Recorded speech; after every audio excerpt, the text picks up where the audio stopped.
Hola, ¿qué tal? Pues estamos aquí, estamos grabando un nuevo episodio del podcast Nuenza con una nueva invitada que ahorita vamos a hablar un tema muy importante que a lo mejor muchas personas no le dan la importancia que se merece.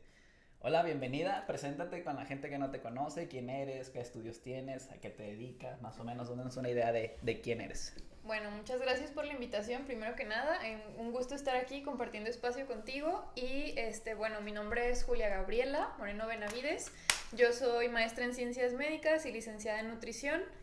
Actualmente me dedico en mi práctica clínica privada a tratar pacientes con justo enfermedad renal.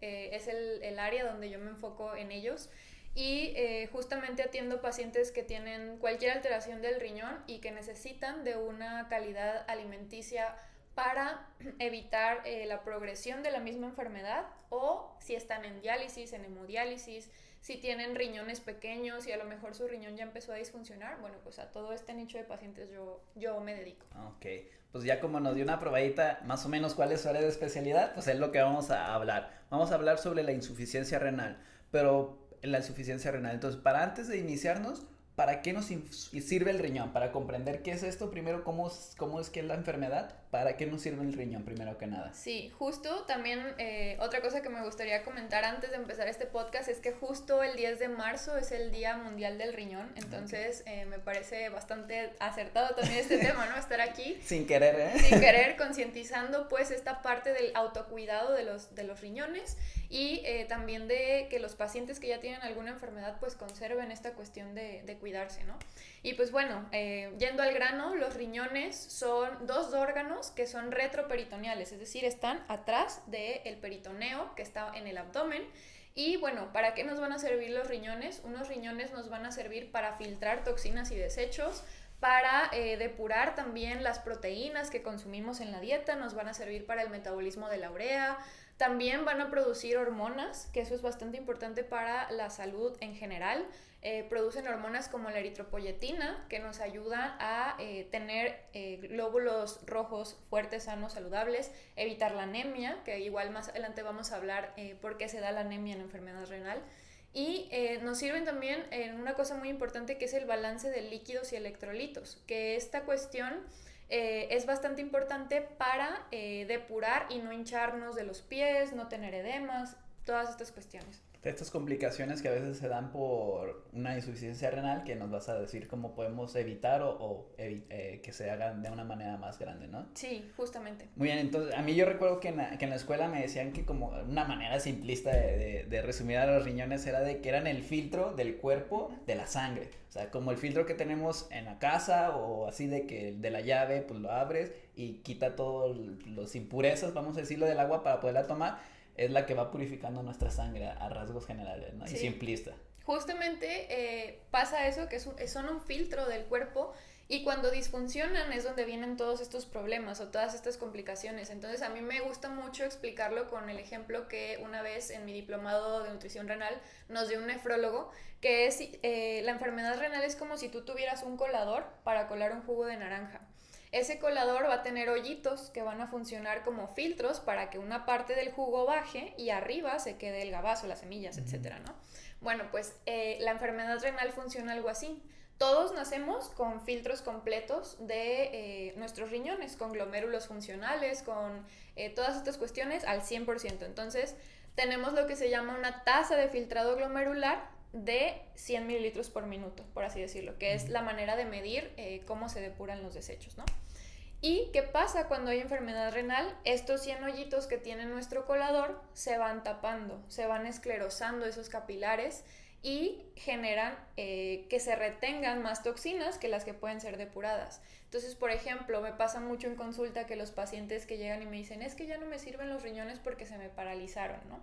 En realidad no es el término correcto una parálisis porque siguen teniendo los dos órganos, pero ya no están funcionales al 100%. Entonces, ¿qué pasa? Su colador, les explico yo, si les dijeron, ¿sabes qué? Tienes una tasa de filtración glomerular de 20 mililitros por minuto.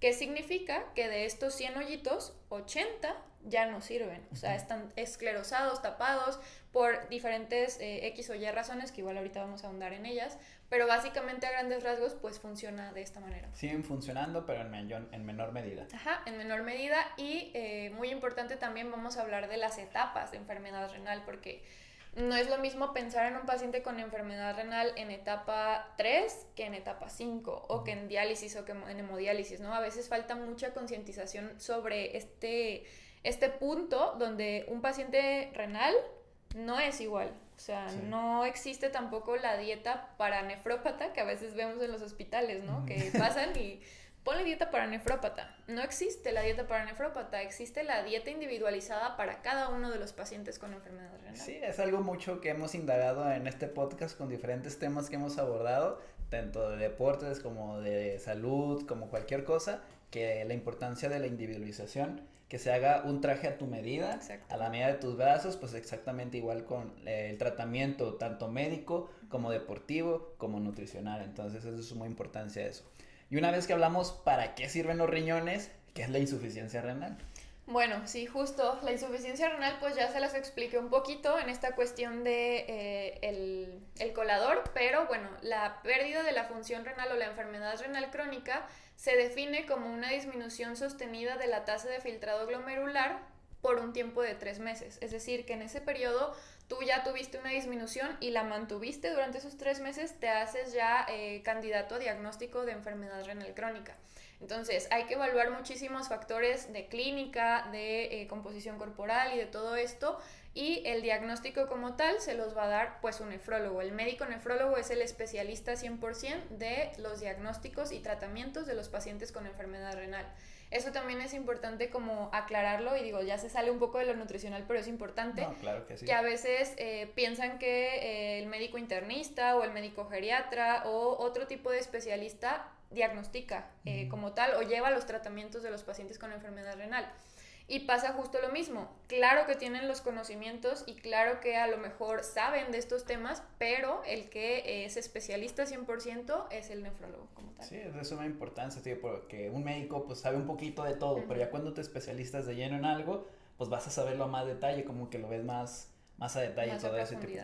Entonces, ¿cuál es la función normal de los riñones? Tú me hablaste de que ahorita que si se disminuye no sé cuánto, ¿cuál es la función normal y en qué capacidad deben de estar trabajando para considerarse insuficiencia renal? Bueno, de acuerdo a la clasificación de las guías internacionales, 120 mililitros por minuto se consideraría un filtrado glomerular normal, por así decirlo. Si ya hay una disminución de eso y aparte se acompaña con pérdidas de proteínas por orina, por ejemplo, o con alteraciones hidroelectrolíticas o con cuestiones de presiones arteriales descontroladas que empiezan a tener anemias, entonces ya se tiene que valorar el origen de como tal la enfermedad renal crónica. Esto es importante recalcarlo porque existen dos, la enfermedad renal crónica y la enfermedad renal aguda, que son bastante diferentes. ¿Cuál sería la diferencia entre una y otra? La enfermedad renal aguda es una enfermedad que se resuelve en un episodio, o sea que puede ser de corta duración y al final resuelven lo que está causando la enfermedad renal aguda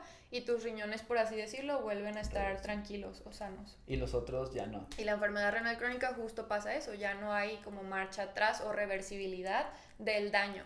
Lo que se hace siempre y lo que me gusta mucho recalcar en la consulta es que cuando un paciente llega con enfermedad renal crónica no se le puede prometer regresarlo a su función normal. Eso, si alguien les está diciendo eso, les está mintiendo porque no es verdad. Lo que se hace es relentecer la progresión, es decir, que de estar en un estadio 3, son 5 estadios, recordemos, de estar en un estadio 3, no progresen tan rápido a un 5, donde en el 5 ya hay una disminución de menos de 15 mililitros por minuto de tasa de filtrado, y esto a qué los hace candidatos, pues dependiendo igual de la decisión clínica del nefrólogo, pues a una terapia de sustitución que puede ser trasplante renal, diálisis o hemodiálisis como tal. Ok. Ahorita que hablas de esto de 5 estadios, ¿cuál caracterizaría a cada uno? ¿Es por la filtración que tiene y la función que va perdiendo el riñón? ¿O hay alguna otra cosa que se tome en consideración para la clasificación? Sí, justo la principal es la tasa de filtración glomerular. Entonces, esta tasa de filtrado glomerular se calcula con función a la creatinina y a unas ecuaciones que estiman tu tasa de filtrado glomerular. Al final, todos son estimaciones, ¿no? Corporales. Y como te digo, esta cuestión ya un poco más clínica y médica, el nefrólogo es el que se encarga de decir, está en este estadio, etcétera, etcétera. Como nutriólogos, sí, renales. Claro que podemos estimarla también con unas calculadoras que son de la National Kidney Foundation y ahí igual son de descarga pública. Si tú eres paciente también lo puedes descargar. Se llaman eGFR y se buscan en la Play Store o en la App Store, donde sea. Se descargan y para que tú calcules tu función renal necesitas tu valor de creatinina, tu edad y tu sexo. Entonces, con eso tú calculas en qué estadio estás de la enfermedad. Entonces, sí necesito un examen bioquímico para eso. Sí. Ahorita que hablas de la creatinina, ¿qué es eso? Porque creo que muchas personas lo pueden llegar a confundir con un suplemento alimenticio que se llama creatina. Sí. O confundirlo también con la L-carnitina, que parece que son lo mismo, pero pues no. Sí, justo la creatinina es un desecho de el músculo como tal. Entonces, de manera normal, cuando no hay enfermedad renal, ese desecho se puede metabolizar y se filtra por vía renal. ¿Qué pasa cuando no hay un buen funcionamiento de los riñones? Empieza su acumulación. Entonces, es diferente a la creatinina, porque eso, que a la creatina, porque eso es otro, ven, hasta a veces nos pasa, ¿no? Se te lengua la traba. Ajá, se me lengua la traba. Es porque eso es un suplemento, y la L-carnitina también es otro suplemento, que son para diferentes cosas, que ocuparíamos otro podcast para hablar exactamente de cada una, ¿no? Pero sí, son justamente diferentes. La creatinina es el desecho a nivel muscular que se tiene que filtrar por riñones y que cuando no hay un buen funcionamiento empieza a acumularse y es un marcador de daño renal en etapa de prediálisis. Eso es importante también. Ok, entonces tenemos los 5 estadios y esto depende cómo la telita del colador se va tapando hasta que queda muy pobre su capacidad para filtrar, ¿no? Sí. Entonces de eso se va a dividir y son 5. 5. Es de ley que el problema, vamos a decirlo así, de que se esté tapando dure más de 3 meses o puede que dure menos y ya se diagnostique como tal, porque me mencionaste como que tiene que haber una disminución de la capacidad del riñón de 3 meses. Ajá. Sí, es como sí, que...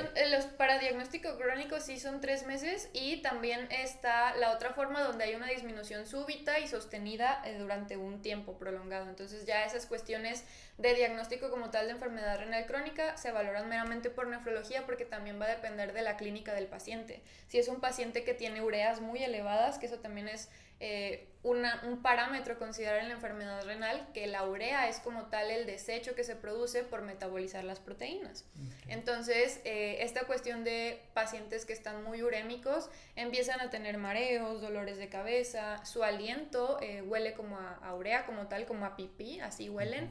Y empiezan a estar todo el día molestos, están de malas, entonces tiene que acompañarse también de la clínica y eso el nefrólogo es el especialista en encargarse de ello. Ok, creo que ya desmenuzamos muy bien qué es la insuficiencia renal. Ahora, ya que sabemos esto, ¿cuáles son las causas más comunes? Me imagino que hay un montón, pero pues hay unas como que se repiten muy periódicamente en tu experiencia, ¿no? Sí, pues tristemente las dos principales son la diabetes y la hipertensión, entonces yo creo que estas enfermedades crónico-degenerativas son las que tienen el lugar número principal en esta cuestión de causar enfermedad renal crónica. Y es un poco a veces frustrante o difícil, ¿no? Porque son cosas que se pueden controlar durante un tiempo antes de que dé avisos la enfermedad renal, porque eso es muy importante, la enfermedad renal es silenciosa. Entonces no es como que, ay, me duele la cabeza, ya tengo enfermedad renal. O sea, es algo que no da tantos avisos o la gente pasa por desapercibido, que tiene glucemias muy altas, el descontrol de la presión arterial todo el tiempo pues por las nubes y no atienden esta cuestión. Entonces esas son las principales causas de... Entonces son una consecuencia de otras enfermedades crónico-degenerativas que es la diabetes y la hipertensión. Sí. Entonces estos... No es de que yo tenga diabetes hoy, mañana me diagnostican hipertensión y en una semana ya tengo insuficiencia renal. Tiene que pasar mucho tiempo de estar en este desequilibrio en el cuerpo para estar chingando y chingando y chingando los riñones hasta que se rompa este equilibrio de los riñones y ya caigamos en otra enfermedad. Sí, justamente. Y también, obviamente, no son las únicas causas, hay muchas causas genéticas, congénitas. Hay esta cuestión también donde nacen con riñones pequeños y no se desarrollan a lo largo de el crecimiento lineal de la persona, y a lo mejor se dan cuenta hasta que ya tienen 25 o 30 años porque van y se hacen un chequeo de trabajo, que los mandan de trabajo a hacerse estudios bioquímicos y salen con todo alterado, o sea, y no se enteró nada. Entonces, por eso es tan importante que en este mes y en todos los del año sea una cuestión de concientización constante para estarnos checando, pues, el funcionamiento de nuestros riñones. Por ejemplo, también está la enfermedad renal poliquística, que son quistes en el riñón como tal, que son una causa también de enfermedad renal crónica. Okay. Entonces, les digo, hay diferentes causas. Por ejemplo, también personas que tienen alguna enfermedad autoinmune como lupus o síndrome antifosfolípidos. Estas dos cuestiones de enfermedades autoinmunes también atacan al riñón. Entonces tienen afectaciones multiorgánicas, pero de las favoritas de estas dos enfermedades autoinmunes es atacar el riñón como tal. Algo que me gustaría entender es cómo es que la diabetes o la hipertensión o la combinación de ambas van dañando el riñón. ¿Cómo se relaciona en esa parte? ¿Cómo va causando el daño?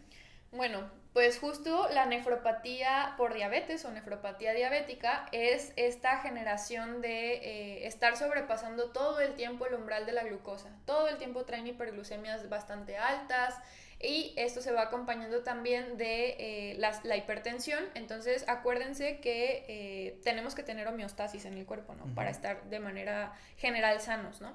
Entonces nuestro corazón es una bomba perfecta. ¿Y qué pasa cuando estamos teniendo cuestiones de presión arterial muy altas? No nada más el corazón bombea para, como tal, el cuerpo, o sea, bombea para darle irrigación al riñón, irrigación al cerebro. ¿Qué pasa cuando estamos teniendo también hipertensión intraglomerular, es decir, dentro de los capilares glomerulares del riñón?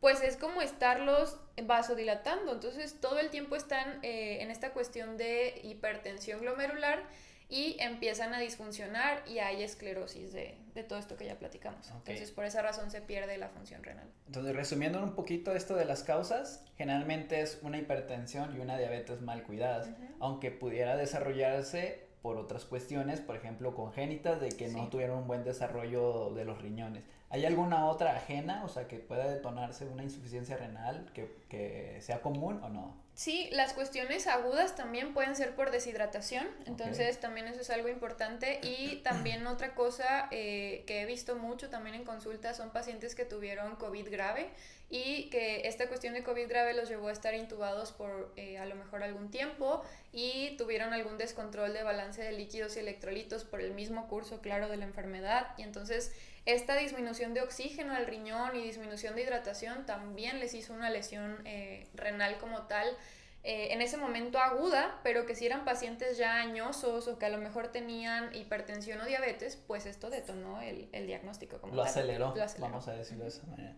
Ok, y una vez, ¿cuáles son los síntomas o signos para darme cuenta si yo tengo insuficiencia renal? Tú dijiste que es una enfermedad silenciosa, al igual que la hipertensión y la diabetes, pero si ya tengo, por ejemplo, yo diabetes e hipertensión, ¿cómo sé si ya puedo estar teniendo un daño renal? ¿Qué signos o síntomas puedo presentar?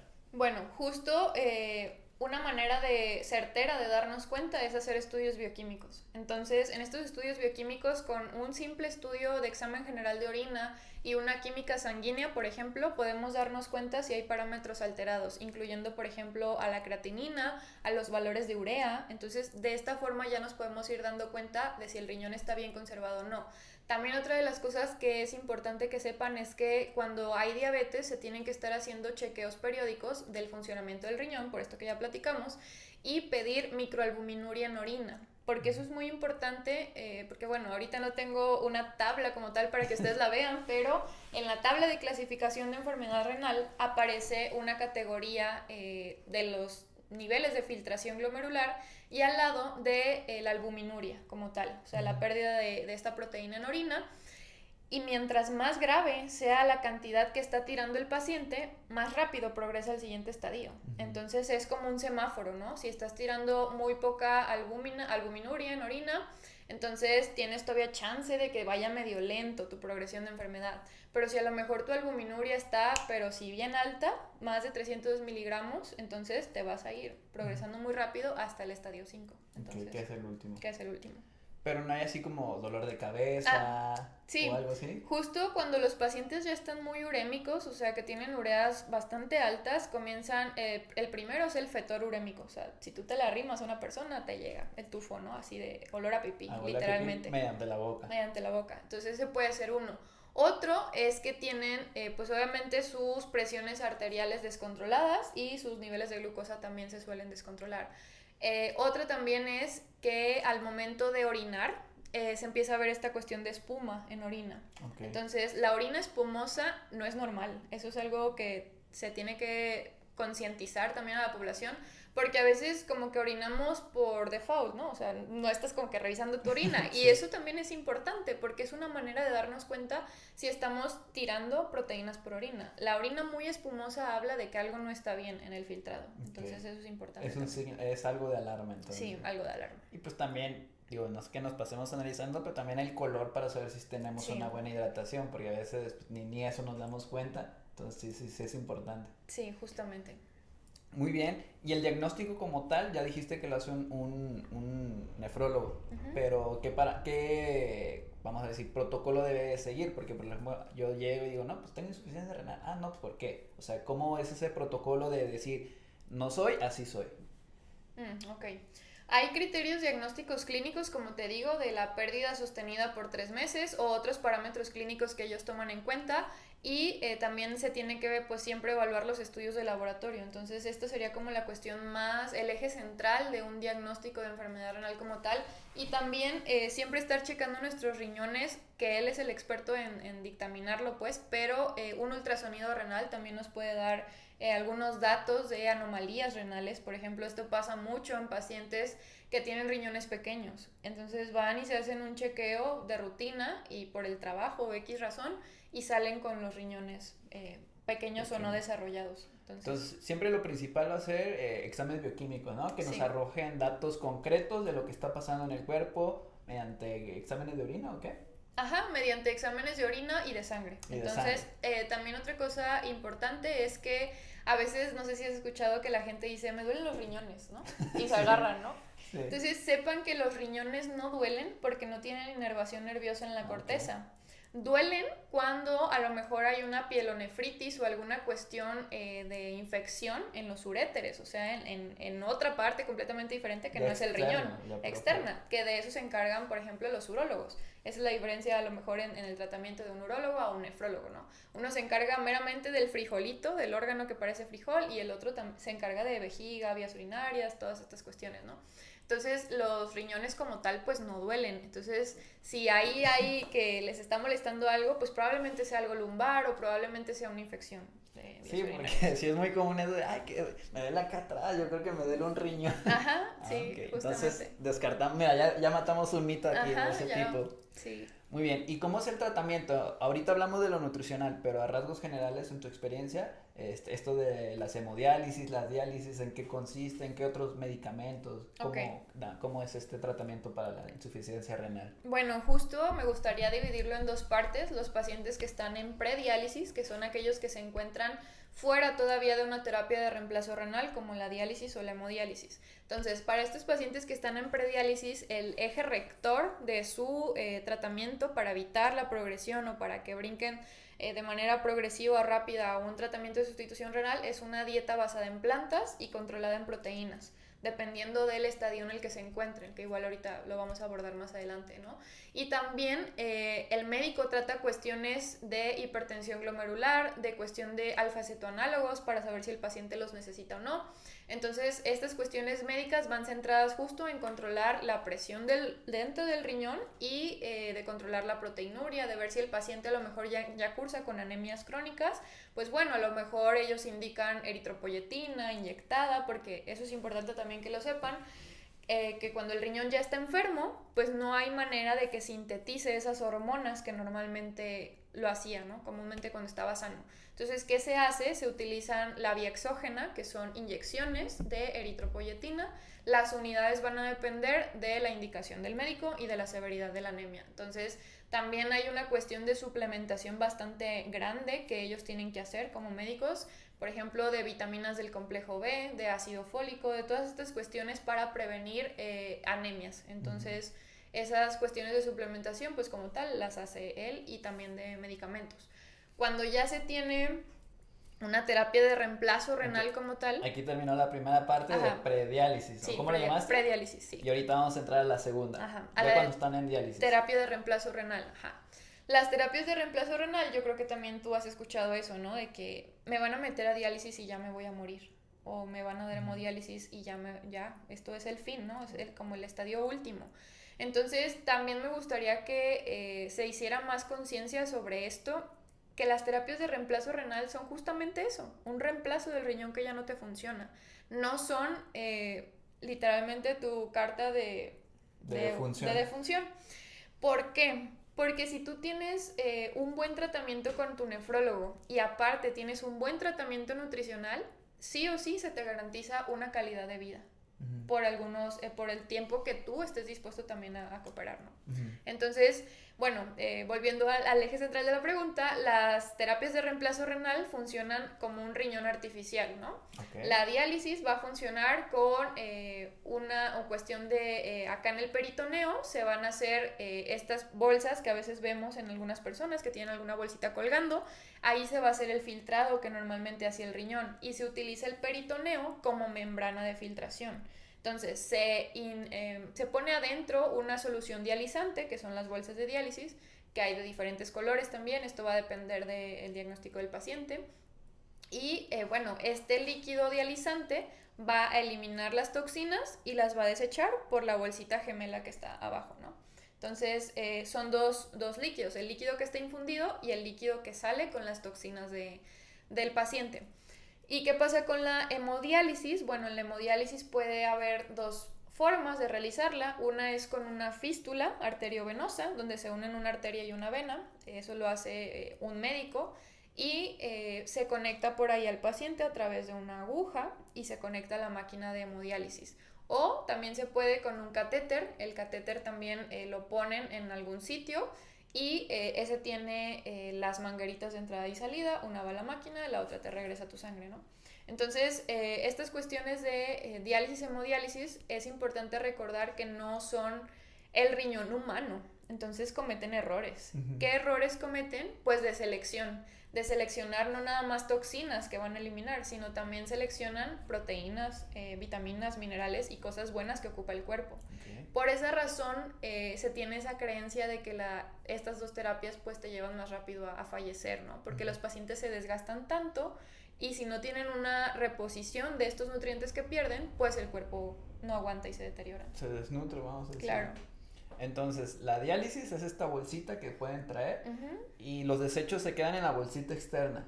Para colocar esas bolsitas de las que hablas con el peritoneo, ¿es una cirugía o cómo se hace? Sí, se tiene que hacer el catéter de diálisis peritoneal y eso también lo hace el nefrólogo. Okay. Entonces, igual lo mismo para el de hemodiálisis. Los nefrólogos colocan estos catéteres en diferentes venas de grueso calibre para que puedan ser espacios vasculares que funcionen para la hemodiálisis. Y la hemodiálisis es esta que te conectan, por así decirlo, a una máquina para que haga el trabajo un poquito más exacto, ¿o cuál sería la diferencia? No, qué bueno que preguntas eso porque también es una duda común en los pacientes. Hay criterios para saber si un paciente es candidato a uno o a otro. Okay. Entonces, esos criterios, te mentiría si te digo que me los sé de memoria, eso sí. Ya es meramente del nefrólogo que él decide junto contigo, porque al final tampoco es una imposición, o sea, tampoco es, no, pues tú te vas a diálisis, no, pues tú vamos a diálisis, ¿no? Tienen que evaluar diferentes parámetros clínicos y también depende mucho de si el paciente vive solo o está solo o si tiene un cuidador primario. ¿Por qué? Porque, por ejemplo, las hemodiálisis, el paciente va y se conecta a la máquina de 3 a 4 horas, 3 veces por semana. Y la otra es todos los días, la diálisis peritoneal, y se hacen varios recambios al día. Entonces, depende de un cuidador primario que lo ayude, ¿no? Que lo auxilie. Y la hemodiálisis como tal se podría decir que te genera un poco más de independencia, o sea que pues si el paciente no tiene a nadie que lo ayude, bueno, hay un equipo de enfermería que lo puede auxiliar en el momento de su conexión, ¿no? Pero para decidir quién se va a uno y quién se va a otra, pues depende también el factor económico, porque hay diferencia de precios entre ambas terapias. Depende también de la sintomatología del paciente, de la calidad nutricional que tenga el paciente, si está ya muy desnutrido, todas estas cuestiones. Y si hay un estadio que te digan, bueno, pues ya ocupas una de estas dos, o puede ser independientemente del estadio en el que estés. No, justo cuando ya se está en estadio 5, que ya hay una disminución de menos de 15 mililitros por minuto del filtrado glomerular, bueno, aquí es donde justo hay también un debate, o sea, porque ahí me ha tocado casos que el paciente me dice, es que yo no siento nada, doctora, o sea, me dicen doctora, ¿verdad? Pero soy Sí, nutrióloga. así pasa acá Ajá. de cada clínico. Entonces te dicen, es que yo no siento nada, no sé por qué me quieren mandar a esta terapia, ¿no? O sea, explíquenme, ¿no? Entonces también hace falta un poquito esta cuestión de información al paciente, porque bueno, tampoco es culpa meramente de los nefrólogos, estamos ante un sistema de salud súper saturado, o sea, en lo público por lo menos, y a veces es imposible en 20 minutos explicarle al paciente pues básicamente todo, ¿no? Pero bueno, justo pasa esta cuestión de que cuando ya estás en disminución de un filtrado tan disminuido, o menos de 15 mililitros por minuto, y tienes síntomas, estás todo urémico, estás de malas, no, tu potasio está muy alto, está arriba de los parámetros normales, tu fósforo también está muy alto, entonces tienes más riesgos de mortalidad. Y es cuando el nefrólogo evalúa todos estos parámetros y te dice, mira, ¿sabes qué? Pues tú ya necesitas esta cuestión de terapia de reemplazo renal. Esto, aquí funciona, así funciona la diálisis, así funciona la hemodiálisis, y ya dependiendo de todos estos criterios que ya mencionamos, se toma la decisión, ¿no? Ok, entonces ya depende de muchos factores, nada más el estadio. Sí.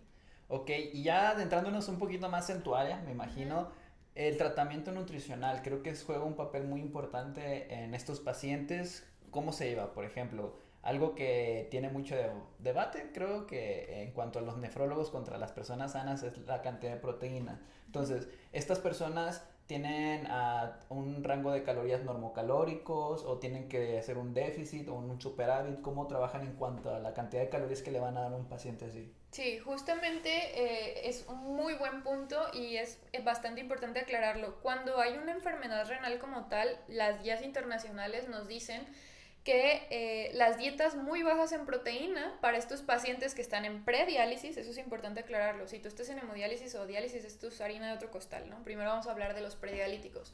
Necesitas una dieta baja en proteínas. Hay dietas bajas y muy bajas en proteínas, ¿no? Que utilizan ya ciertos rangos, ¿no? Pero bueno, este control de proteínas sería la piedra angular del tratamiento de un paciente en prediálisis. Entonces, las guías nos dicen que esta disminución de proteínas, como coloquialmente se puede pensar, me van a desnutrir. Si no como proteínas, mi músculo no va a crecer, me voy a desnutrir. ¿Qué pasa? Bueno, en la enfermedad renal ya no pasa esto. O sea, recuerden que estamos hablando de un paciente con un diagnóstico, ¿no? Entonces, no es lo mismo alguien que hace ejercicio, como tú, por ejemplo, que yo te digo, ¿sabes qué? Pues, proteínas a lo mínimo, ¿no? O sea, pues, sí. ¿Qué va a pasar con tu músculo? Se te va a ir. Sí. Bueno, con los pacientes funciona diferente. Entonces, estas dietas bajas o muy bajas en proteína tienen que estar acompañadas de altas cantidades de calorías. Entonces, entre 30 y 35 kilocalorías por kilogramo del peso ideal del paciente, pues bueno, esto es lo que nos va a asegurar que no exista como tal un proceso de catabolismo por disminuir tanto las proteínas. Y también justo es importante siempre no olvidar el trabajo multidisciplinario, porque el nefrólogo para los nutriólogos renales también es muy importante para nosotros. ¿Por qué? Porque él puede dar la pauta, por ejemplo, también de recetar o no alfa-cetoanálogos. A grandes rasgos, estos alfa-cetoanálogos son como si fueran proteínas de la carne, vamos a poner un ejemplo, pero sin producir urea, que es lo que ellos tienen muy alto. Entonces, cuando hay una suplementación con alfa-cetoanálogos, las dietas tienen que ser incluso más bajas en proteína que a un paciente que no lo consume como tal. Ok, entonces te dan proteínas que no te producen ese desecho. Ajá. Y entonces pues compensa un poquito la baja ingesta que estás teniendo mediante la alimentación. Sí. Entonces, más o menos se trata de cubrir las necesidades del paciente para que no tenga una desnutrición, que ni suba ni baje de peso. Bueno, me imagino que si es obeso, pues si tratan como que bajarlo de peso, entonces esa es la función. Las proteínas, ¿cuántos gramos por kilogramo de peso? Más o menos cómo juegan en esa parte, en esos rangos. Sí, justo ahorita yo creo que se van a asustar muchos de los que están acostumbrados a ver tus episodios, porque he visto que también hay muchas personas que se dedican a esto del fitness, de estas cuestiones El culturismo, los mamados. Ajá. Entonces, bueno, pues para un paciente en prediálisis hay dietas que pueden ir, por ejemplo, los que tienen, justo también es importante aclarar eso. Va a depender de si un paciente está en prediálisis y tiene diabetes a uno que no tiene diabetes. ¿Por qué? Porque la diabetes también juega un proceso de catabolismo importante donde se tiene que no dar el bajón tanto a la de tantos gramos a la proteína. Entonces, por ejemplo, para paciente que tiene diabetes y tiene nefropatía diabética, pues más o menos las guías nos dicen que es 0.8 gramos por kilogramo, ¿no? Para los pacientes que están en prediálisis, en etapas ya avanzadas de la enfermedad renal, andamos oscilando entre 0.5 y 0.7 gramos por kilogramo. Que si tú te pones a cuadrar una dieta con eso, pues te ajusta como poquito. Para un alimento de origen animal, ¿no? Y ya. 30 gramos de carne, vamos a ponerlo así. Y entonces, para los que toman alfa-cetoanálogos todavía es mucho menor, es de 0.30, ya ni me acuerdo de los decimales, pero es una cosita de nada decimal, que literalmente al momento de tu cuadrar, pues te ajusta para verduras, proteínas y leguminosas. Y ya con eso se cubre. Ajá, la proteína. Pero ¿qué tenemos que hacer? Justo, ahorita vamos a hablar más adelante de ello, echar mano de las otras dos fuentes de calorías grandes, que son grasas y carbohidratos. Entonces, en estos pacientes se tiene que reeducar, porque vienen de una cuestión de todo sin grasa, todo saludable, ¿no? Pensando en a lo mejor lo que se tiene conceptualizado como dieta. Pero en esos pacientes ocurre justamente lo contrario. Necesitan el requerimiento de grasas, por ejemplo, 6 cucharaditas de aceite en una comida, que si tú se lo pones eso a uno de tus pacientes que se quiere cuidar en el gym, pues te va a decir, no manches, es un buen, ¿no? A menos que sea ¿cómo se llama? Las dietas bajas en carbohidratos. La cetogénica. Las cetogénicas. Entonces, bueno, estos pacientes tienen que ser reeducados en que la grasa va a ser su amiga, no enemiga, ¿no? Entonces... Y a veces es muy difícil desaprender o reaprender. Sí. Creo que a veces tenemos ideas tan arraigadas que cuando nos dicen, pues ya no es azul, ya va a ser rojo, de ¿cómo? Entonces sí es parte importante. Sí, y también es importante, justo recalco el trabajo multidisciplinario, ¿no? Porque a veces, no todos los nutriólogos somos iguales, así como no todos los nefrólogos son iguales, pero se da mucho que al paciente le dan una hojita en su unidad de hemodiálisis o algún doctor sobre el semáforo de alimentos en la enfermedad renal. Entonces, a lo mejor no sé si tú lo has visto, pero sí. Es un semáforo que está dividido en 3 colores, como el semáforo, y viene esto nunca, esto de vez en cuando y esto siempre, ¿no?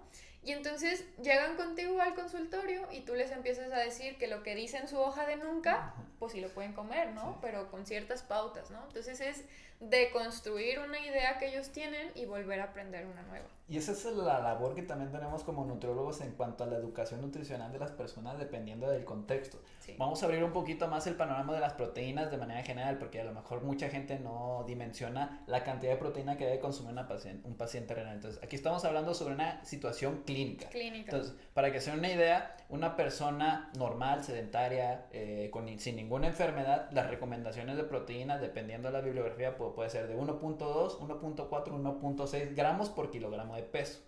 Para una persona que hace deporte de resistencia o fútbol o algo por el estilo, pueden ir de los 1.4 a los 1.8, también deportes de fuerza.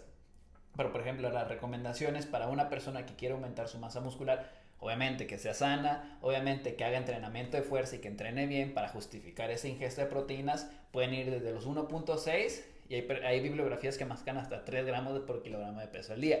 Si tú una de estas dietas se la hace a una persona con insuficiencia renal, lo vas a matar más rápido, o sea, aunque suene así, pero pues estamos hablando de casos clínicos muy particulares. Entonces, sí. Estas personas pueden consumir de 0.8 a 0.9, incluso menos, ¿no? O sea, de lo que me estabas hablando de 0.35 gramos por kilogramo de peso. Entonces, sí es mucha la diferencia, pero sí hay que tener en cuenta que esta parte de la situación clínica por la que están afrontando, donde su riñón ya no es sano, y ya tienen una complicación. Es como a un paciente con diabetes, pues se cuidan los carbohidratos porque generalmente es lo que está descontrolado en el cuerpo. Entonces no hay que alarmarnos, como tú dices, a lo mejor muchas personas van a decir, no, pues no manches, me va a morir me va a dar insuficiencia renal.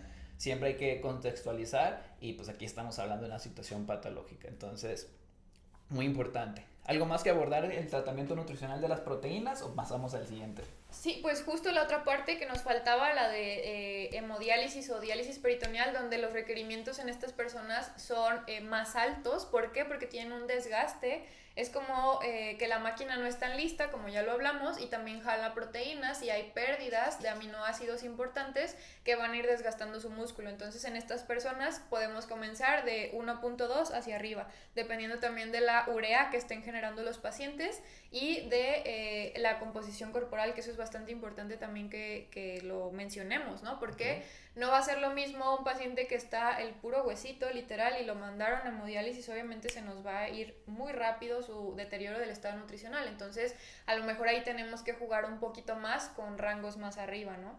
Y todo depende justamente de la individualización y de la clínica del paciente, de los síntomas que está teniendo el paciente, para saber cómo llevarlo a un buen estado nutricional y que no generemos este desgaste energético proteico, que así es como se le llama la desnutrición en enfermedad renal. Entonces, en este desgaste energético proteico hay una disminución no solamente de masa muscular de los pacientes, que es como lo más crítico, lo más grave para una condición de un enfermo, perder el músculo, porque pues literalmente pierde muchas cosas en función metabólica, y también pierden grandes cantidades de grasa a la par que el músculo. Entonces están yendo las dos reservas más importantes y por eso crece su riesgo de mortalidad. Entonces es importante que si conocen a alguien que está en estas terapias y tienen algún familiar enfermo, que no es la carta abierta de que coma de todo, porque eso también se da mucho, ¿no? Ya me metieron en una terapia de sustitución renal, ya puedo comer de todo. Y pasa que hasta salen de sus sesiones y la coca o los tacos. Sí. Y eso es real, o sea, es un ejemplo real. ¿Por qué? Porque tienen la falsa creencia de que la máquina o la diálisis ya les limpió todo, cuando ocurre justamente lo contrario, se necesitan compensar. Entonces estas personas que ya tienen un tratamiento como de diálisis o hemodiálisis, su rango es más alto por esta cuestión del desgaste de proteínas que pueden estar causando estas intervenciones clínicas, ¿no? Sí, justamente. Ok. ¿Algo más para agregar con las proteínas? No, me parece que creo que abordamos ya. ¿Hidratos de carbono o lípidos? ¿Qué te gustaría abordar? Pues yo creo que los lípidos. Los lípidos. Sí. ¿Qué papel juegan? ¿Cómo se controlan? ¿Ingesta? ¿Cuál? Ok, justamente la ingesta de lípidos va a ser alta en estos pacientes, que puede ir desde un 25 hasta un 35% de lípidos, ¿no? Eso es lo que más o menos nos marcan las guías. Y van a ser justo uno de nuestros mejores aliados para alcanzar las calorías cuando los nutriólogos cuadramos sus dietas, ¿no? Porque bueno, si ya dijimos que les vamos a bajar la proteína, tenemos que sacar de algún lado las calorías. Entonces hay que acordarnos que esta cuestión de los lípidos nos aporta 9 kilocalorías por gramo de lípidos, ¿no? Como tal. Entonces echamos mano de estos lípidos, pero sepan que no son cualquier calidad de lípidos como tal. O sea, no es retacarlo de grasas saturadas. Grasas saturadas, ¿no? Se dan grasas buenas, por ejemplo, aceites de buena calidad, el aceite de canola, por ejemplo, para ellos es muy recomendable, aceites de oliva, esta cuestión de granos y semillas también, aceites con proteína, que dependiendo de los pacientes vamos a saber si vamos a poder darles esta cuestión de grasas con proteína por la cuestión del fósforo, entonces, y del potasio. Entonces también estos alimentos son muy ricos en estos dos minerales y hay que cuidar dependiendo de los estudios del paciente. Entonces, ¿y aquí hay alguna diferencia entre si están en un tratamiento de hemodiálisis o diálisis o no? Sí, sí hay diferencia, porque justo se va a compensar también con la cantidad de proteína que le demos. Si vamos a estar jugando con gramos más arriba de proteína en hemodiálisis, pues obviamente la cantidad de lípidos va a ser menor en porcentaje que en un paciente predialítico como tal. Ok, entonces ahora todo de las grasas, pasemos a los hidratos de carbono. Sí, justamente los hidratos de carbono también son todo un tema en estos pacientes, porque depende mucho de si hay diabetes o no. Y se tiene que ajustar también, por ejemplo, a la terapia de sustitución renal. Recordemos que la diálisis peritoneal, centrándolo en este tema, hay dextrosa que ingresa al cuerpo, y esa dextrosa genera calorías porque es un carbohidrato como tal, ¿no? Entonces, ¿qué tenemos que hacer como nutriólogos? Se resta del dietocálculo de los hidratos de carbono que le calculamos al paciente. Okay. Tenemos que hacer esa resta porque si no estaríamos dando o sobrepasando los límites como tal, ¿no? de este paciente. Y pues se tiene que también jugar entre rangos, entre más o menos 55 a 60% de hidratos de carbono en estos pacientes. Entonces son dietas altas en carbohidratos, grasas y muy cuidadosas en cuanto a las proteínas. Sí. Algo que no es un macronutriente, pero que también es muy común, el alcohol en este tipo de pacientes está prohibido totalmente de general. O sea, ahora sí que es nunca o sí. si hay... Bueno, habrá de opiniones divididas a lo mejor, pero pues yo les puedo hablar de mi experiencia clínica y el alcohol pues cero porque ya no hay metabolismo renal, entonces estaríamos propiciando a descontrol en la glucosa, descontrol en la presión arterial y algo muy importante, en el paciente con enfermedad renal también se alteran mucho los lípidos en sangre, colesterol y triglicéridos. Si damos alcohol también estamos fomentando a esta lipogénesis que se generen muchísimos más triglicéridos y esta cuestión también va a afectar a su salud cardiovascular y los va a tener en un riesgo cardiovascular más alto. Entonces también... Alcohol no. Al alcohol justo no y también otra cosa así como que prohibida o de cuidado en estos pacientes sería la toronja como tal. Por ejemplo, la toronja, hablando de los pacientes que tienen algún tipo de trasplante como tal renal, ¿por qué? Porque induce a disminución de las concentraciones y también altera las concentraciones de tacrolimus, que es el inmunosupresor que se les da a los pacientes. Okay. Entonces, interacciona con esto y pues obviamente si te acaban de trasplantar el riñón, lo que más quieres es cuidarlo como a tu vida, ¿no? Porque te costó mucho. Entonces, ¿qué pasa con estos pacientes? Se les quita la toronja porque tiene interacciona con este medicamento y puede aumentar o disminuir las concentraciones. Ok, mira, muy interesante. Sí. En cuanto a los micronutrientes, que son vitaminas y minerales, recuerdo como que se debe de tener mucho cuidado y sí se controla como que esta parte, lo que generalmente no se hace en una persona sana. Sí. ¿Cuáles son los con los que se tiene cuidado? ¿Qué tipo de alimentos? Un poquito del panorama de esto. Sí, justamente en los que se tiene que tener más cuidado y control es en el fósforo, por ejemplo, y el potasio. Esos dos micronutrientes son los que se alteran en mayor medida en los pacientes que ya están en estadios avanzados.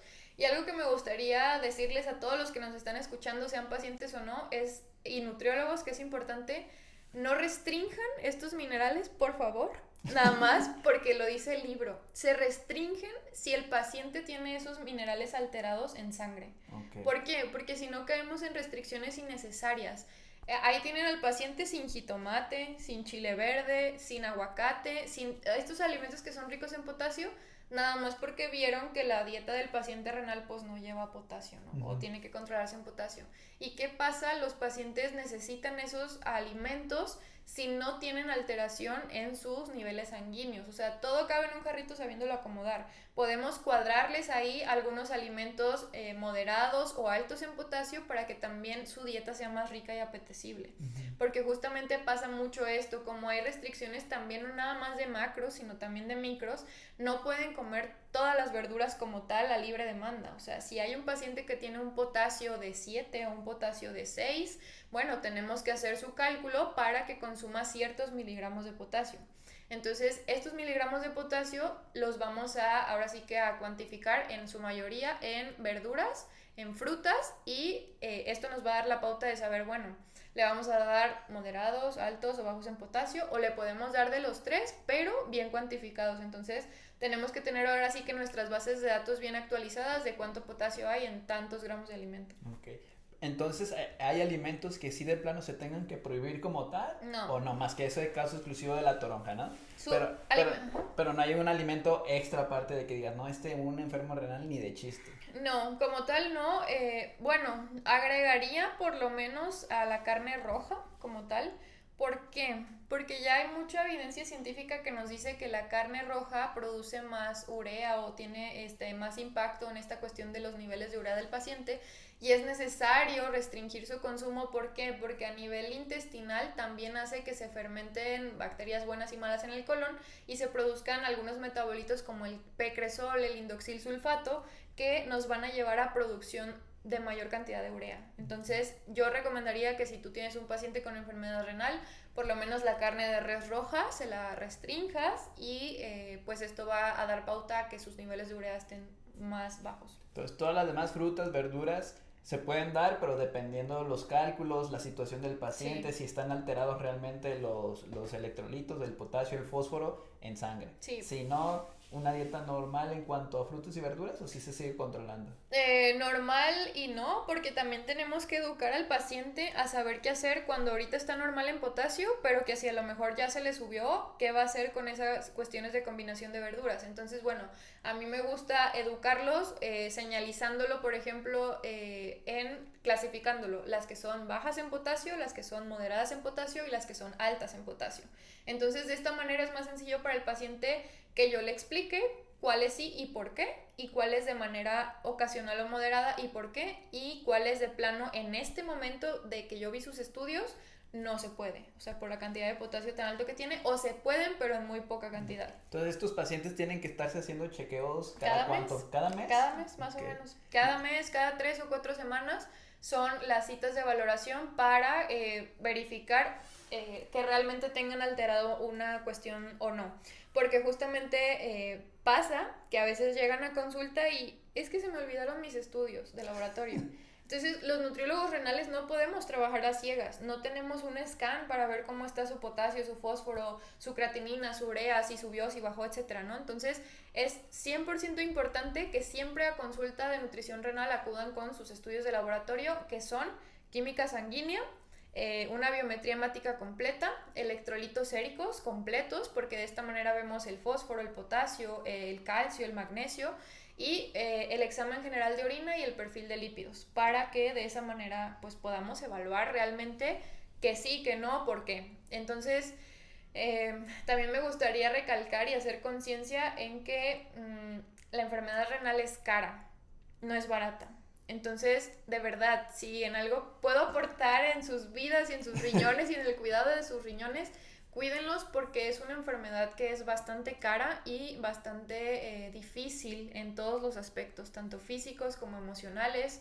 Y pues al final podemos hacer todavía gran parte en esta prevención primaria, ¿no? Donde un chequeo simple de una química sanguínea o de un examen general de orina te puede decir si todo va bien o si a lo mejor ya hay algo de que preocuparnos. Sí, pues imagínate, o sea, todo el estrés que puedes estar cursando cuando te diagnostican con esta enfermedad, que cuando no sabes, pues a veces no es tan grande el problema si lo sabes controlar, pero a veces muchas personas se asustan. Entonces, este estrés emocional, el de que ya no voy a vivir, ya me voy a morir, pueden llegar personas que llegan a pensar eso, y tú supongo que ya sigues evolucionando, y te ponen en hemodiálisis, como dices, son 5 horas de tener que ir cada 3 días, me dijiste. Sí, de 3 a 4 horas cada tercer día. Entonces, pues el tiempo que vas a tener que dedicar a cuidarte, el dinero, el estrés emocional, entonces creo que es mucho lo que tenemos que perder por tener generalmente en la mayoría de los casos, pues una educación de prevención para todas las enfermedades, o sea, no nomás en este caso, pero pues, caemos en lo mismo, o sea, prevenir te va a ahorrar mucho dinero, te va a ahorrar mucho tiempo y pues vas a preservar tu salud y tu calidad de vida durante más tiempo, que yo creo que es lo más importante independientemente del objetivo que tengas. Sí, justo, y para que se den una idea, más o menos una sesión de hemodiálisis en el sector privado como tal, anda sobre encima de los 1,500 pesos y de ahí depende de pues el lugar de donde te vayan a hemodializar, de los filtros que utilicen, etcétera, ¿no? Entonces 1,500 pesos por sesión, no es por las 3, es por cada una.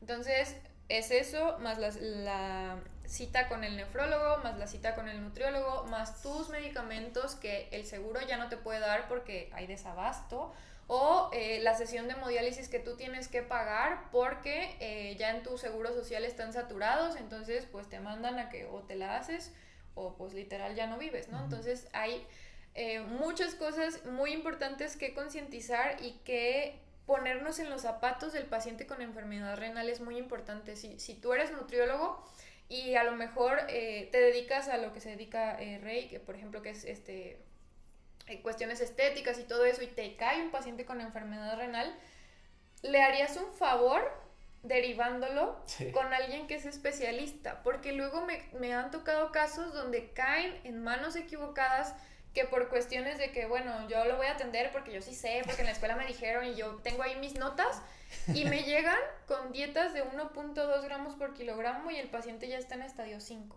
Entonces, al final es un daño que se le está haciendo al paciente, no es un beneficio, ni tampoco estamos faltando más bien a nuestra ética profesional al no hablar con la verdad. Entonces, sí, sumamente importante.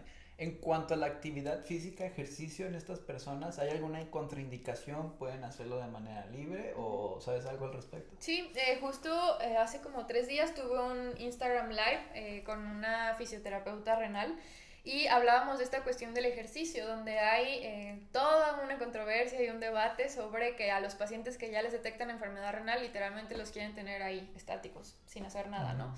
Pero el músculo es vida. Entonces, en cualquier paciente con cualquier enfermedad, diabetes, hipertensión, enfermedad renal, se le puede adaptar el ejercicio. Entonces, no se trata de que lo mandemos al gimnasio al paciente de 80 años que tiene función renal de grado 5 y que lo pongamos a cargar pesas. Claro que no. Se tiene que adaptar el ejercicio a él, donde a lo mejor pueda tener una rutina especializada con, por ejemplo, el especialista para dar estas rutinas de ejercicio es un fisioterapeuta renal o un licenciado en educación física que se dedica a esta rama, pero a grandes rasgos, como nutrióloga, lo que yo he visto en mis pacientes y a grandes rasgos les recomiendo es estos pequeños ejercicios como de contracción con unas botellitas de agua o estar a lo mejor en su casa viendo la tele, levantando sus piernas, algunas series de repeticiones así, o estiramientos del cuello, los hombros, o sea, toda cuestión que implique contraer, al final va a ser beneficiosa para ellos.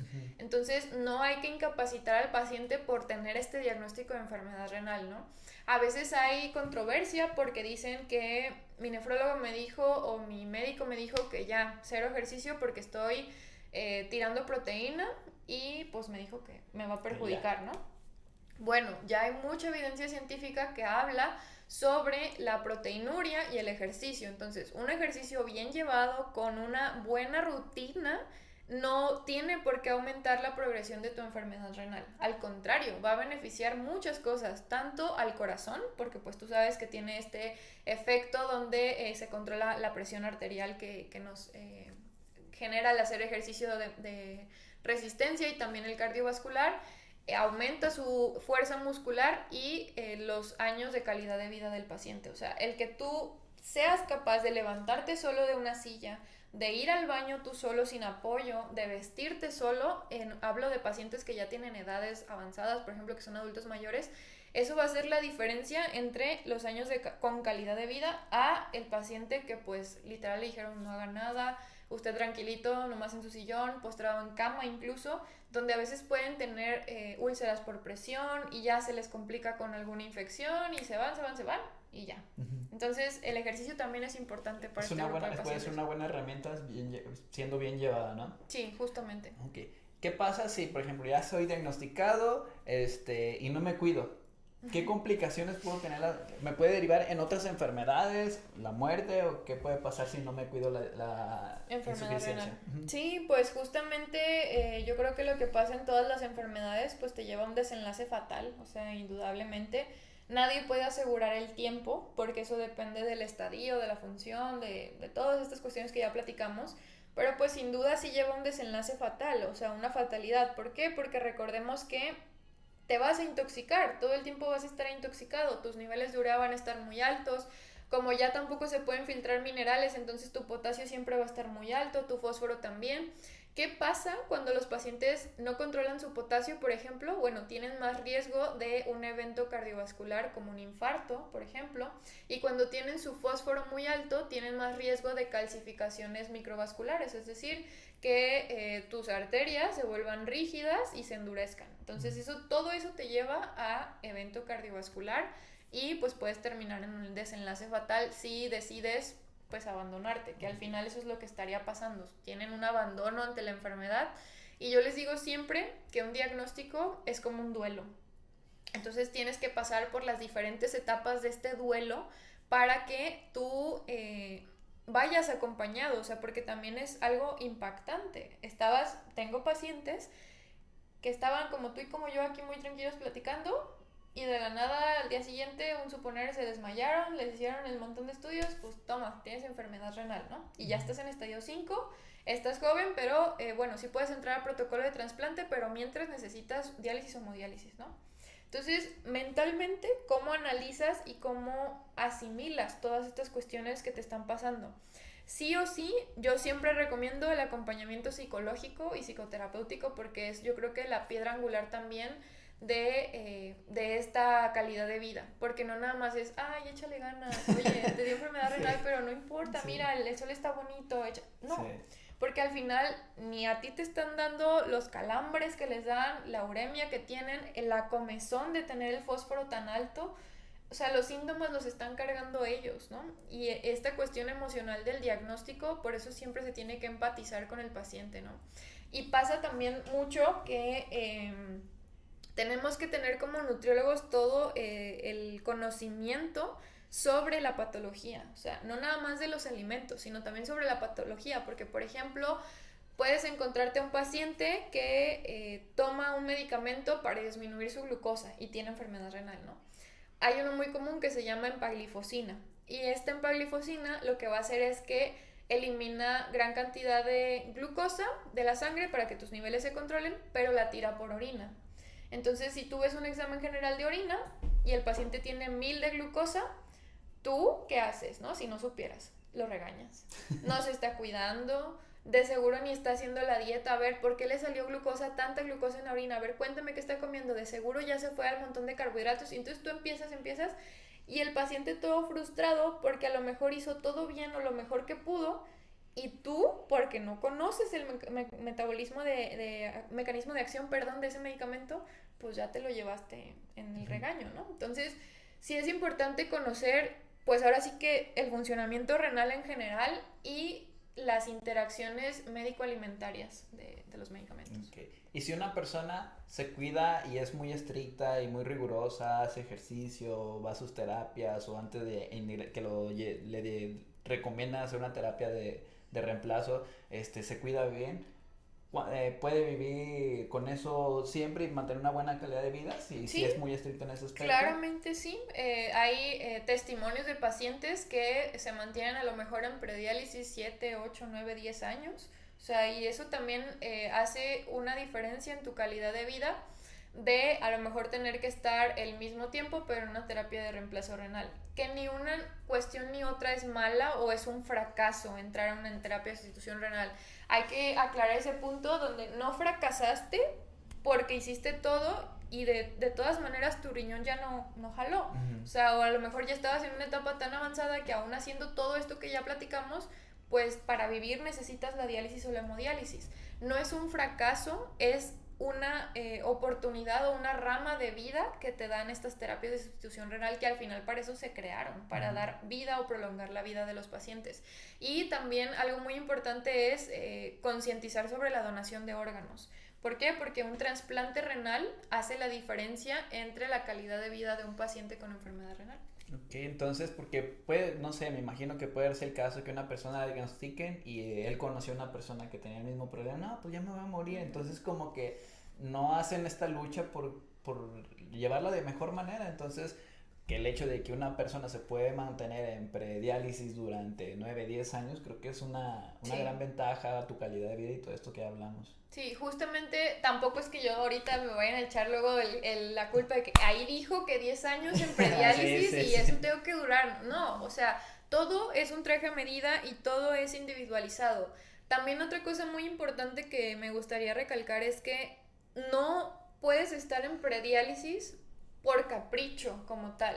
Si tu cuerpo ya está en desgaste tan grande, ya tienes el desgaste proteico energético a todo lo que da, te estaríamos haciendo un mal teniéndote en ese estadio de prediálisis. ¿Por qué? Porque te podemos llevar a un mejor estado de composición corporal si a lo mejor tomas una terapia de sustitución renal. Entonces ahí hay que evaluar los índices de mortalidad de un paciente que tiene estas características y que se empeña, por ejemplo, en no tener estas terapias de sustitución renal, y que al final nada es impositivo. Eso es importante que los pacientes lo sepan. Todo se decide con base en información Y la última decisión pues la tienen ellos. O sea, no yo como nutrióloga lo voy a obligar a decirle, ay no, pues mira, yo te estoy viendo muy mal, ya vete a diálisis o vete a hemodiálisis. Todo es consensuado y al final se volvería negligente yo obligarte a irte a algo que tú no quieres, ¿no? Okay. Y ya para finalizar, 3 recomendaciones que le darías a las personas, tanto que no han sido diagnosticadas con esta enfermedad como para las que ya han sido diagnosticadas con la enfermedad. Que se queden con 3 cosas rapiditos. Yo sé que es muy complicado, sí, pero así, a rasgos generales. Para las que ya lo tienen, 3 cosas importantes que pueden hacer con su alimentación es restrinjan su consumo de sodio como tal, de productos. La segunda sería restrinjan su consumo de productos enlatados, embutidos y empaquetados. La regla de las 3 E. O sea, estos productos van a generar que tengan un mayor consumo de aditivos derivados del fósforo, derivados del potasio, y sus niveles nunca van a controlarse. Entonces, nos va a faltar otro podcast para hablar de esta cuestión de los minerales, pero si ustedes, por ejemplo, se la pasan con consumo alto de estas 3 E's, lo que va a pasar es que sus niveles siempre van a estar descontrolados. Y la tercera sería que consuman las calorías suficientes para su estadio de enfermedad. Créanme que esto hace la diferencia entre que tengan o no desgaste energético proteico. Y bueno, las calorías, si no han ido con un nutriólogo renal, ¿de dónde las pueden obtener? Como ya lo hablamos, de los carbohidratos y de las grasas. Y su consumo de proteína pues debe de ser individualizado y en menor cantidad que todos estos rangos que ya hablamos, ¿no? Pero si tienen la oportunidad de acudir con un nutriólogo, pues acudan para que les calcule su requerimiento individualizado y esto haga la diferencia entre sus años con calidad de vida, ¿no? Entonces, esas serían las para los de con enfermedad. Ajá. Y para los que no tienen un diagnóstico pero quieren cuidarse y saber que todo esté bien, pues la prevención primaria de hipertensión y diabetes, ¿no? Que igual se centra en alimentación natural, alimentación con ultraprocesados en lo mínimo. O sea, yo sé que a veces somos jóvenes y que unas papitas, que una coca, que esto, ¿no? O sea, y es natural, pero hay una diferencia entre volverlo un consumo crónico a un consumo esporádico, ocasional, etcétera, ¿no? Entonces, esta sería la primera. La segunda, cuiden sus niveles de hidratación. Eso también es muy importante. ¿Por qué? Porque una deshidratación a nivel renal puede generar alteraciones en el funcionamiento. Entonces, cuidar los riñones siempre de una deshidratación grave nos va a generar que disminuyamos un factor de riesgo como tal para enfermedad renal. Y la tercera sería la disminución del consumo de alcohol y tabaco, que estas 2 cuestiones también a veces ya están muy trilladas y las escuchamos en todos lados, sí, pero es sumamente importante para el riñón. ¿Por qué? Porque lo prevenimos de estas cuestiones de hipertensión glomerular o intraglomerular que pueden generarnos el alcohol y el tabaco como tal. Es muy importante porque a veces decimos, no, pues fumando me chingo los pulmones y ya, pero o sea, el saber que te va más allá, o sea, no solo va a los pulmones, sino que también va a otros órganos como el riñón, pues también es muy importante. Digo, somos como que más conscientes de que el alcohol, el riñón y el hígado, pues son los que se encargan de metabolizarlo, pero pues también el tabaco, fíjate qué importancia tiene no consumirlo, que realmente no nos aporta nada, pues para evitar estas complicaciones. Sí, justamente. Muy bien, te quiero agradecer tu tiempo. Recuérdanos tu nombre, redes sociales, ahí tienes un feed muy interesante que hablas mucho sobre esta enfermedad, qué servicios tienes, dónde te podemos encontrar y todo esto que me platicaste ya. Muy bien, pues bueno, les repito mi nombre es Julia Moreno y en redes sociales me encuentran como Nutrición Renal Consciente, tanto en Instagram como en Facebook, y bueno, por ahí hago algunos videos didácticos, informativos para que seamos una comunidad tanto de pacientes más informados y más empoderados, porque pues acuérdense que la información es poder, al final sí, la puedes utilizar a tu favor todo el tiempo y más con estos pacientes con enfermedad renal que tienen muchos mitos y muchas cosas que derribar o de construir creencias, ¿no? Entonces, bueno, mi consultorio privado lo encuentran en Villa de Álvarez, Colima. Ahí en mis redes sociales pueden encontrar la dirección exacta y precisa para que de manera fácil me puedan encontrar, y vienen mis datos de contacto como mi WhatsApp y mis redes sociales, ¿no? Entonces, en Nutrición Renal Consciente justo nos dedicamos a esta cuestión de crear conciencia y tanto para nuestros colegas que les podamos aportar algún tipo de información, nuestro granito de arena con ese contenido que subimos, tanto para los pacientes con enfermedad renal. Entonces por ahí los espero para que me vean en mis videos. Sí, está muy interesante y te quiero felicitar por ese tipo de contenido que haces porque creo que actualmente estamos sobre una sobreinformación. Hay muchísima información, más que nunca en la palma de nuestra mano podemos acceder a todo tipo de temas, o sea, desde Google, Instagram, Facebook, o sea, hay muchas personas que opinan de ello, pero desgraciadamente también hay mucha desinformación, entonces creo que desde el rincón de tu perfil, desde tu trinchera estás haciendo como que información para este tipo de población que tiene esta enfermedad y como que les pueda ayudar. Entonces ahí de vez en cuando que se topen con buenos canales, buenas feeds, buenas personas que seguir, puede serle de mucha utilidad y que tengan una mejor asesoría y una mejor conciencia acerca de esta enfermedad en concreto como la insuficiencia renal. Entonces espero que sigas haciéndolo porque luego pasa de que uno, dos y ya después ya no porque no pegó, entonces Sí. yo ya me metí, ya vi los videos y la verdad está muy, me sirve de repaso, pero como ya te comenté, a mí lo que más me gusta es como que la estética y el rendimiento deportivo, que está un poquito alejado a la es como polo opuesto, ¿no? Ahorita a las recomendaciones. Dice aquí que ella se siente con diablos con los suplementos proteicos aquí. que yo tengo acá, pero pues son poblaciones diferentes a las que estamos acostumbrados a tratar y son circunstancias totalmente diferentes. Entonces te agradezco de nuevo. Gracias. Tu tiempo, tu labor de divulgación y pues por mi parte ya es todo y pues nos vemos en el próximo capítulo y no esperen ahí por ahí otra intervención de ella que ya me dijo que podemos hacer muchos temas sobre esta enfermedad. Ahorita fue como que uno de introducción a grandes rasgos, pero podemos profundizar y irnos como para 3 podcasts, ¿no? Sí, claro, con muchísimos más temas y muchísima más información que allá afuera está muy satanizada y la realidad es completamente diferente, entonces yo encantada. Ok, entonces pues ahí lo tienen, un tema más, quedó adecuado al 10 de marzo, que es el día que... Es el Día Mundial del Riñón, entonces creen conciencia con sus pacientes desde sus trincheras, recomendándoles que tomen agua, que dejen los industrializados, lo que ustedes quieran, pero tengan esa pequeña acción de informar o divulgar sobre la importancia de cuidar nuestros riñones, ¿no? Muy bien, entonces sin nada más por agregar, nos vemos en el próximo capítulo y chao. Gracias, hasta luego. Bye.